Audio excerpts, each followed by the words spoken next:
കൊല്ലം ജില്ലാ government contractors സഹകരണ സംഘത്തിൽ സാമ്പത്തിക ക്രമക്കേടെന്ന് കണ്ടെത്തൽ 4.5 കോടിയിലധികം രൂപയുടെ ക്രമക്കേട് നടന്നതായി അന്വേഷണ റിപ്പോർട്ട്. ജില്ലയിലെ CPM നേതാവിന്റെ പിന്തുണയോടെ ഭരണസമിതി പ്രസിഡന്റ് ക്രമക്കേടുകൾ നടത്തിയതായി ആരോപണം.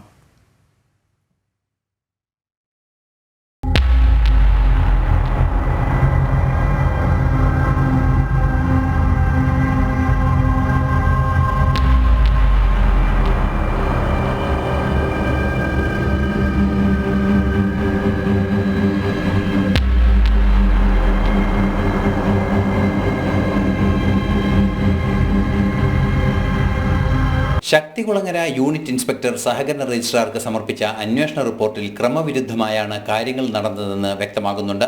നിലവിലെ സഹകരണ സംഘം ഭരണസമിതി പ്രസിഡന്റ് പ്രദീപിന്റെ നേതൃത്വത്തിൽ സാമ്പത്തിക ക്രമക്കേടുകൾ നടന്നിട്ടുള്ളതായാണ് ആരോപണം. നിക്ഷേപം, വായ്പ, GDCS പ്രവർത്തനങ്ങൾ എന്നിവ ചട്ടം ലംഘിച്ച് നടത്തി. വ്യവസ്ഥകൾ പാലിക്കാതെ ആവശ്യമായ സർട്ടിഫിക്കറ്റുകളില്ലാതെയും വായ്പകൾ നൽകിയിട്ടുണ്ട്. ഇതിലൂടെ വലിയ നഷ്ടം നേരിടേണ്ടി വന്നപ്പോഴാണ് അന്വേഷണം ആവശ്യപ്പെട്ടത്. അന്വേഷണത്തിലൂടെ 4.5 കോടിയുടെ സാമ്പത്തിക ക്രമക്കേടാണ് കണ്ടെത്തിയിരിക്കുന്നത്. പല വിധത്തിലാണ് ക്രമക്കേട് നടന്നിട്ടുള്ളത്. വാടക കെട്ടിടത്തിൽ പ്രവർത്തിക്കുന്ന സഹകരണ സംഘത്തിനെ കെട്ടിടം നവീകരിക്കാനെന്ന പേരിലും തുക ചെലവഴിച്ചു. ജില്ലയിലെ CPM നേതാവിന്റെ നിയന്ത്രണത്തിലാണ് ഭരണസമിതിയുടെ തലപ്പത്തുള്ളവർ എന്നാണ് ആക്ഷേപം. നേരത്തെ കൂടുതൽ വേതനം എഴുതിയെടുത്തിരുന്ന ഭരണസമിതി പ്രസിഡന്റിനെ തുക മുഴുവൻ തിരിച്ചടക്കേണ്ടിയും വന്നിരുന്നു. പിന്നാലെയാണ് സഹകരണ സംഘത്തിലെ വൻ ക്രമക്കേടുകളുടെ വിവരം പുറത്തുവരുന്നത്.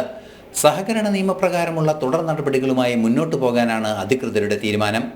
അതേസമയം റിപ്പോർട്ടുമായി ബന്ധപ്പെട്ട് സഹകരണ വകുപ്പ് മന്ത്രി അംഗങ്ങളുടെ വിശദീകരണവും ആവശ്യപ്പെട്ടിട്ടുണ്ട്. ജനം, കൊല്ലം.